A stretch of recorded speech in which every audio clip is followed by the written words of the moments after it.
Hello there, thank you so much for stopping by. My name is ChitChat and welcome back to a brand new episode of Chatterbox Studios in Planet Coaster. Now I know it's been quite some time since we have done an upload to this series, so I thought I would start things off with a little bit of housekeeping. Number one, you're going to notice that this is a Banjo-Kazooie themed build, so you might be asking yourself, Chad, weren't you doing this as a separate series? And to answer your question, that is yes. However, when I started going back to Planet Coaster, I thought it was kind of silly to separate this out into its own video series, which meant that I would have 3 theme park series going on at the same time. Now, the original intent was to just have Banjo-Kazooie be its own little separate mini project, but looking back on the Studios theme park, I realized that this is really just a park that's kind of like the combination of all the things that I really enjoy, and some of which I grew up with, like Power Rangers. So Banjo-Kazooie is something that I would go back and play constantly as a kid, more so than I would say even some of the Sonic games or Mario on the N64. So I thought it would be really fun to just bring that project over into this theme park. Also because the Universal Studios theme park itself is also just leaning into the Mario franchise, which is prominently a video game franchise unless you count the old school movie, which even Nintendo I don't think really counts necessarily. So it's very much just a video game themed experience in a movie style theme park. So I feel like having Banjo-Kazooie in this theme park isn't really much of a stretch. And secondly, I'm a little out of practice. It's been a considerable amount of time since I have done or built anything inside a Planet Coaster, especially to this scale or to this detail. So I thought it would be fun to kind of redo this idea with a different concept, which brings me to point number 3, being that I wasn't a huge fan going back and watching the original Banjo-Kazooie video. I was like, the train aesthetic really was a Banjo and Tooie thing, not necessarily a Banjo-Kazooie thing, but something that kind of links all the worlds together is they all have some sort of water feature.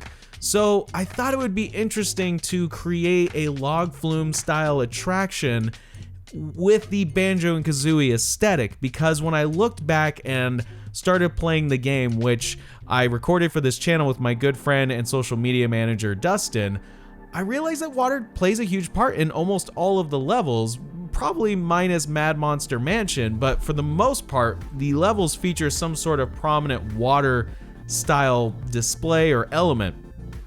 And when we were playing Spiral Mountain specifically, I was looking at Gruntilda's lair and the entry to it with the mouth, and I thought to myself, that would be really fun to have the log flume main drop come out of that lair. So just based off that idea alone, I was like, okay, I really want to build this. And I've never done like a terraforming style project before. Almost everything that I've created has been using the shapes or different objects, but I've never done anything with terraforming. So I decided to jump in and do the best I could with this build, and it's gonna look really silly starting off. It really takes a while for this to start taking shape, but I very much not a terraforming artist, so I thought this would be a fun challenge. So you're gonna see me struggle with the concept at first, but I was just really wanting to make this work as much as possible. And when we get towards the end of the video, I think I found something that I'm pretty happy with, and I will continue to modify as the idea for this ride continues to grow. Also, when I went back and watched the original Banjo-Kazooie coaster that I was putting together, it was such a large scale project. There was going to be way too much going on, way too many show scenes. So I'm really going to try and condense this ride down and just have really small but detailed sections of the different levels to really showcase what makes each of those special.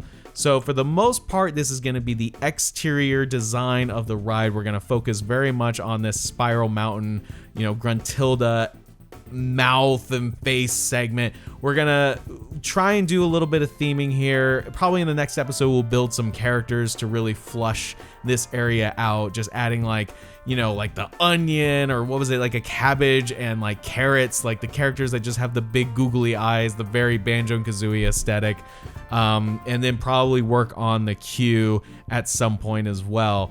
But like I said, for this episode, we're mainly focusing on this exterior kind of Gruntilda's lair facial sculpt.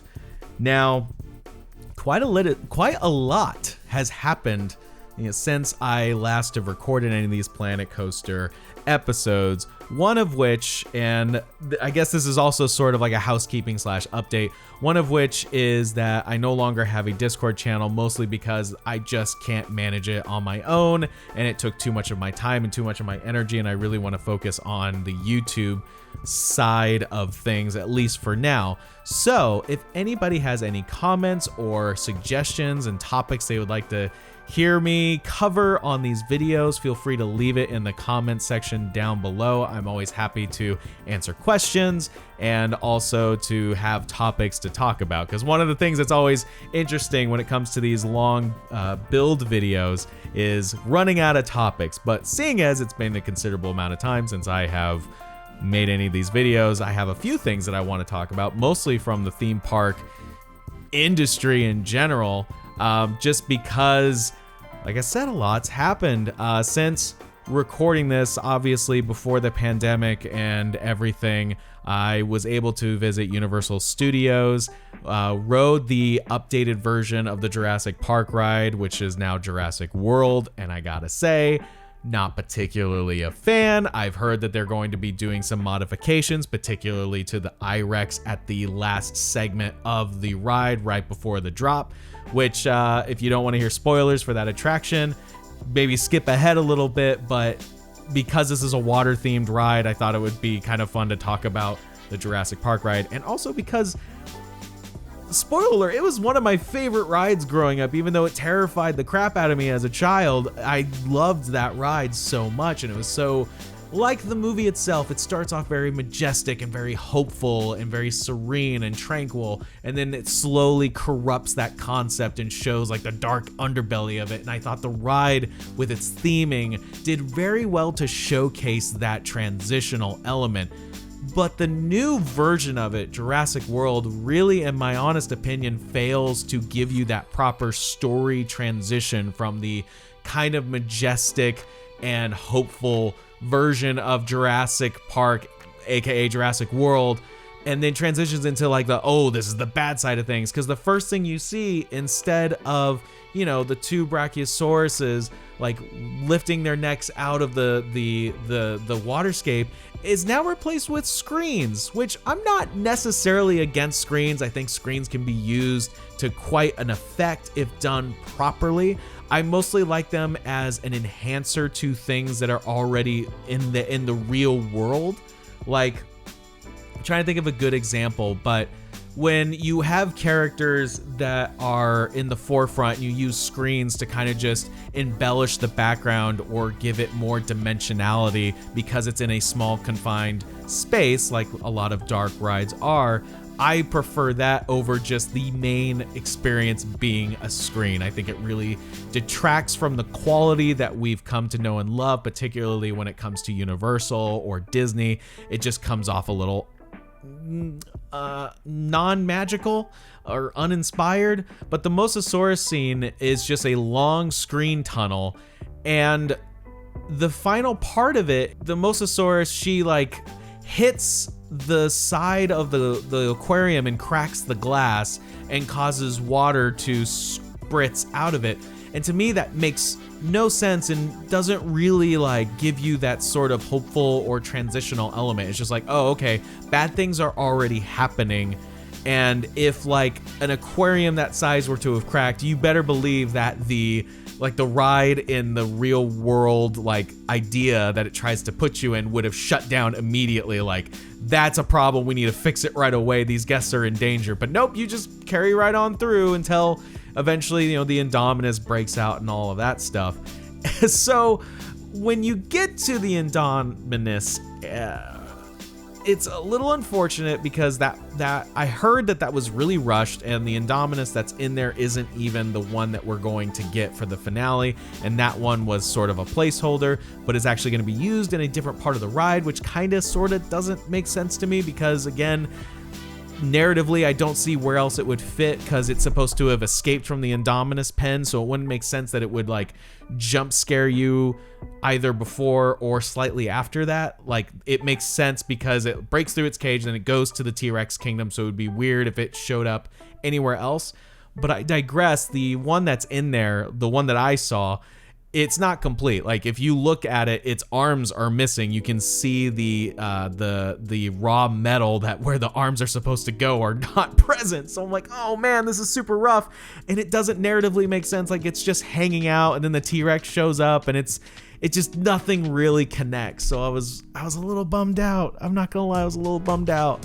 I definitely hope that it gets better. I'm sure it will, because the new Indominus animatronic is supposed to be far more engaging and have a larger profile and have more movements to make it a really imposing figure. Which, if that is what's going to happen, fantastic. I can't wait to see it. You know, when the world hopefully eventually goes back to somewhat normal.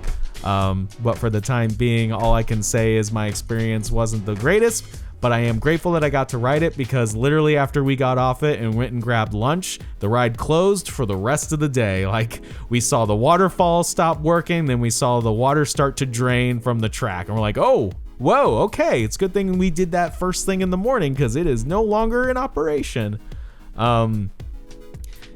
Yeah, and then I'm trying to think of what else? Of course, there's been a lot of screenshots from the Mario theme park in Universal Studios Japan, which look absolutely stunning. I'll talk about more of that when I get to the Mario theme park, which will be the next Planet Coaster episode. You know, I'm trying to think about some of the screen-based rides, or at least the rides that prominently show screen technology on the Disney side of things, and the one that's coming to mind almost immediately is the Guardians of the Galaxy Mission Breakout, which is the re-theme of Hollywood Tower of Terror, which I was a huge fan of Tower of Terror. I've been on the one in Florida one time, and then I was on the one in California multiple times. It's weird because I'm not a fan of drop rides just because of a heights issue. I'm not a big fan of just being dropped. But the theming of that ride was enough to like make me not worry about it so much. I think it's just when you're in the open air and there's just nothing but like the surroundings in a non-enclosed space is what terrifies me. But the Mission Breakout, I think, is a really fun way to revamp that ride, and at least it still exists somewhere else in the world. You know, it still exists in the Florida park, so I'm not so bummed out that the Tower of Terror is gone from the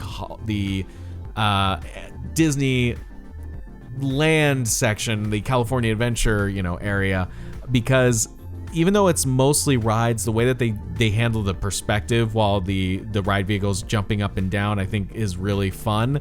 And while it's mostly a screen-based ride, there's still elements that kind of make you feel like you're in the space, like it is a physical space that, isn't just flat like a screen. So I think that they use that technology fairly well.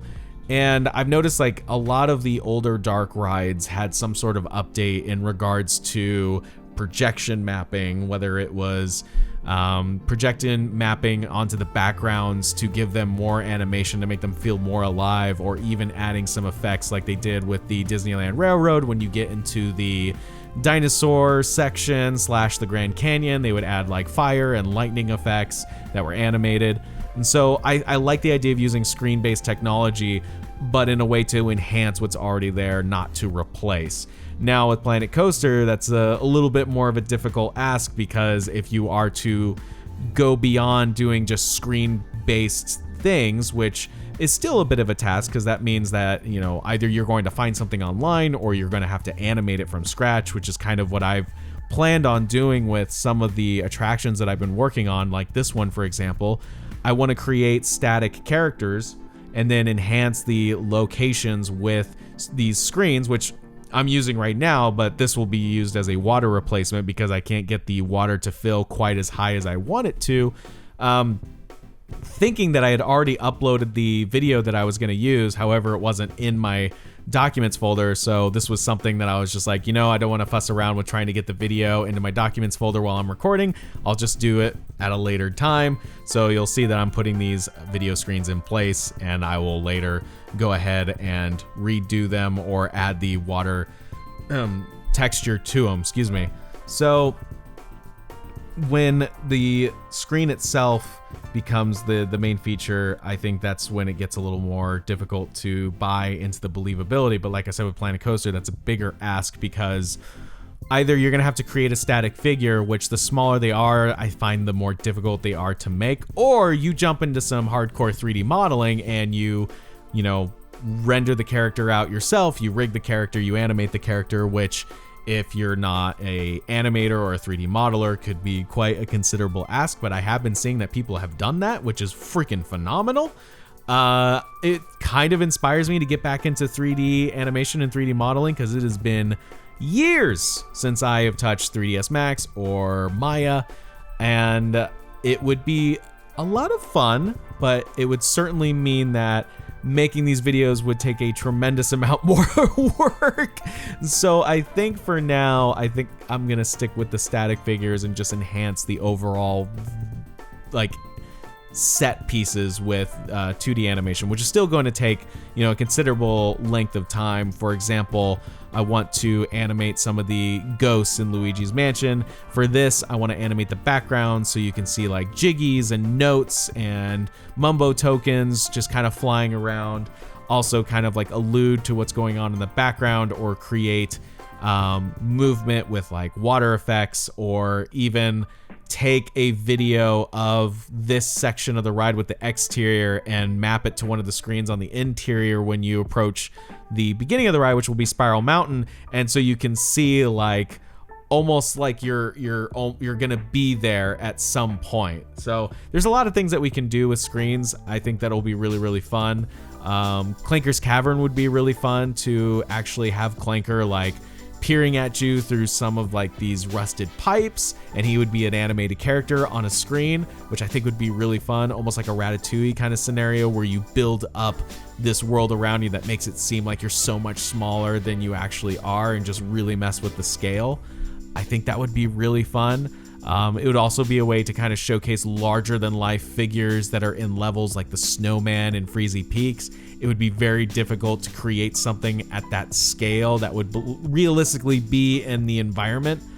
So having a screen with it kind of present and maybe just building like the lower section of it and then making the rest a screen would be fun. Or even just doing like atmospheric effects. Like we could put screens on the ceiling and animate some clouds so it feels like you're in a natural environment. I think would be really, really fun.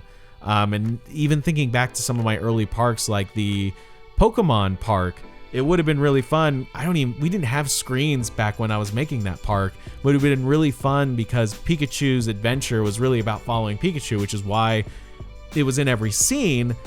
And it would have been fun to have like an animated version of the Pikachu that kind of transitioned from one area to the next, or even just had some like simple, like ghost Pokemon just kind of like floating around, like stuff that wouldn't be super difficult to animate. You just have to draw them and add some keyframes and do some motion tweening on them, or maybe do some like warp effects and After Effects to give them some sort of like, wiggle and wobble kind of motion so they weren't just completely static.